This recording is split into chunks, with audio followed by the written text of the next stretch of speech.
झंडा मेला श्री गुरु रामराज जी महाराज के जन्म दिवस के उपलक्ष्य में हर वर्ष चैत्र माह की पंचमी को मनाया जाता है और इस बार ये तिथि 8 मार्च रविवार को पड़ रही है।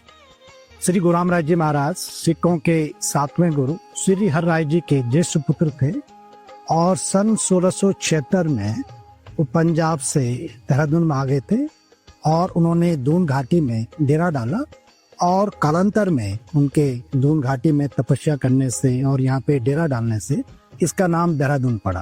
तो इसलिए श्री गुरु रामराज जी महाराज को देहरादून का संस्थापक भी माना जाता है। श्री गुरु रामराज जी महाराज जब यहाँ पे आए थे तो उस समय हिंदुस्तान औरंगजेब के अधीन था और औरंगजेब हिंदुस्तान के बादशाह थे। औरंगजेब जो है हिंदू और सिख समाज को मुस्लिम में परिवर्तित कर रहे थे और इसी कड़ी में उन्होंने पंजाब में श्री गुरु हरराय जी को जो 7वें गुरु थे उनको दिल्ली दरबार बुलाया था। तो उन्होंने मना कर दिया वहां जाने से, लेकिन वहां पे जो है उनके ज्येष्ठ पुत्र श्री गुरु रामराज जी महाराज बैठे थे। तो उन्होंने पिताश्री से निवेदन किया कि आप मुझे वहां जाने की, दिल्ली दरबार जाने की अनुमति दे दें। तो 7वें गुरु श्री हरराय जी ने गुरु रामराय जी को दिल्ली दरबार जाने की अनुमति दी।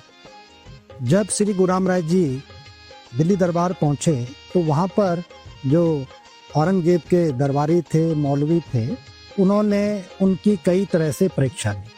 श्री गुरु रामराय जी ने वहां पर 72 चमत्कार दिखाए और औरंगजेब और जो उनके दरबारी थे वो श्री गुरु रामराय जी की चमत्कारिक सिद्धियों से बहुत प्रभावित हुए और औरंगजेब ने श्री गुरु रामराय जी को हिंदू पीर और कामिल फकीर की उपाधि दी।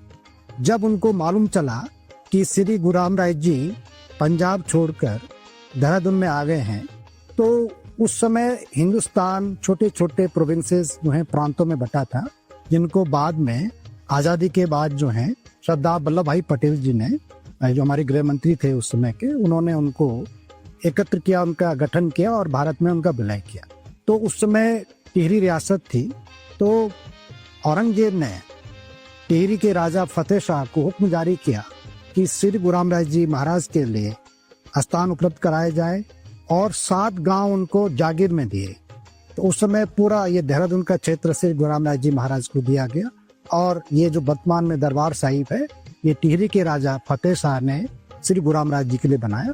तो सन 1676 से श्री गुरु रामराज जी यहाँ पे तपस्या करने लगे।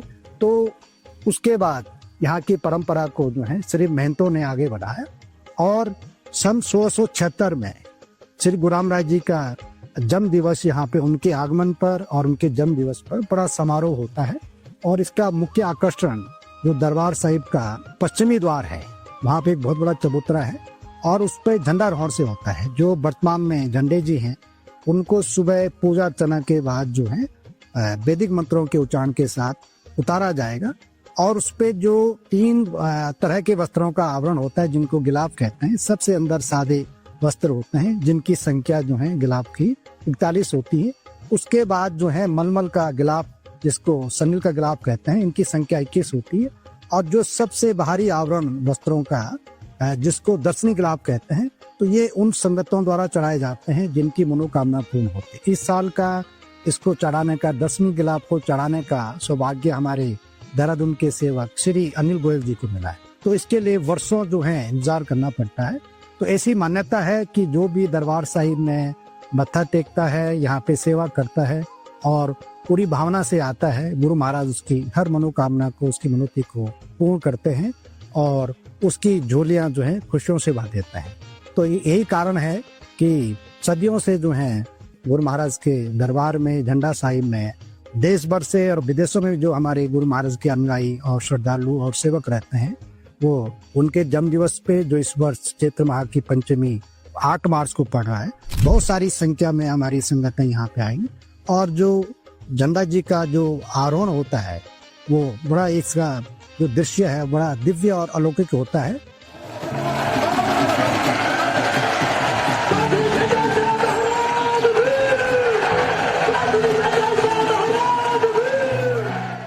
तो इसके लिए ध्वज दंड बनाए जाते हैं जो लगभग 90 फुट जो है इसकी ऊंचाई होती है।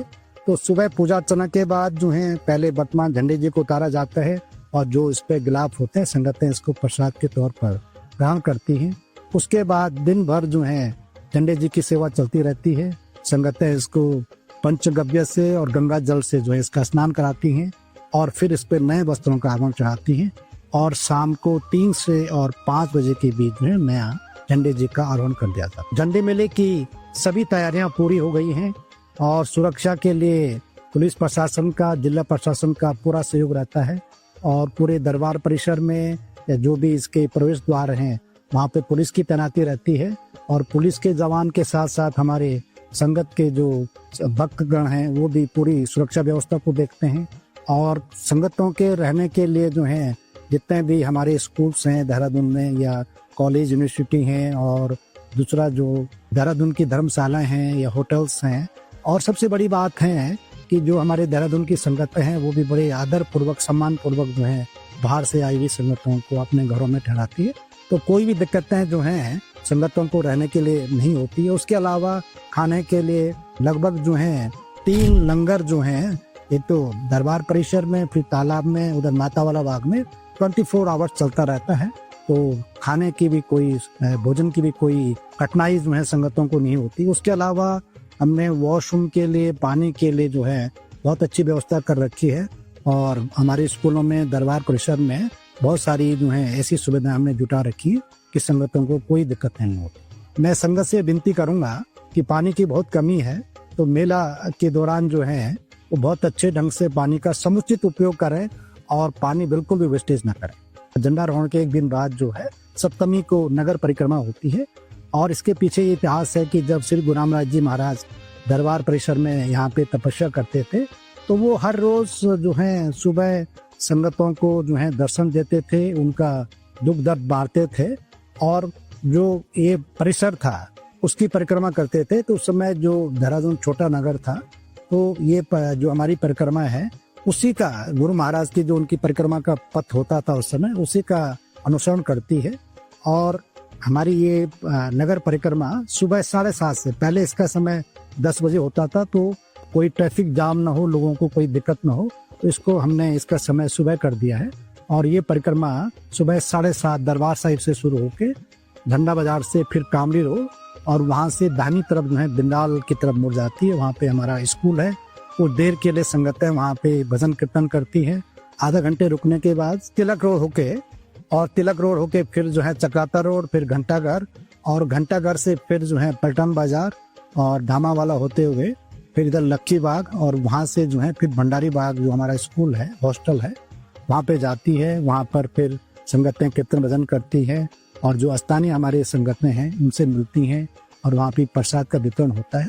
फिर वापसी वहाँ से होती है और जो श्री महंत साहिबान की समाधि है ये सहारनपुर चौक से नीचे को, वहाँ पे भी संगतें आती हैं और समाधि पर मत्था टेकती हैं। वहाँ पे भी कीर्तन भजन होता है, प्रसाद बनता है और फिर वापसी में फिर दरबार साहिब में परिक्रमा दिन के 12 बजे तक में संपन्न हो जाती है। झंडा मेला जो है लगभग 350 वर्षों से मनाया जा रहा है। तो हमने इसकी जो सांस्कृतिक विरासत है, इसकी जो परंपरा है, रीति रिवाज है, सबको जो है वैसे ही रखा। तो हम चाहते हैं कि जो भी हमारे ऋषि मुनियों ने, हमारे पूर्वजों ने, बड़ों ने जो व्यवस्था कायम की है, जो भी उन्होंने सिस्टम बनाया है, उसको हम अगली पीढ़ी तक ले जाएं, क्योंकि उनके सिस्टम में बहुत मजबूती है और भारत की संस्कृति उसमें झलकती है। मैं सभी संगतों से और दरबार साहिब के सेवकों से और जो भी दरबार साहिब में आस्था रखते हैं या झंडा साहिब का जो भी हमारा समारोह होता है उसको देखते हैं, उनको ये बताना चाहता हूँ कि जो भी सोशल मीडिया प्लेटफॉर्म है, यूट्यूब, फेसबुक पे इसका लाइव प्रसारण किया जाएगा, लाइव टेलीकास्ट किया जाएगा और आप जो है अपने स्थानों से भी इस दृश्य को देख सकते हैं। गुरु महाराज के जन्म दिवस के अवसर पर मैं विशेष अरदास करता हूँ गुरु महाराज के आगे कि हमारी सारी संगत या जो भी देशवासी हैं उनके जीवन में सुख शांति रहे, संतोष का भाव रहे और हर तरह से जीवन में उनको खुशियाँ मिले। ये मेरी गुरु महाराज से प्रार्थना है, अरदास है।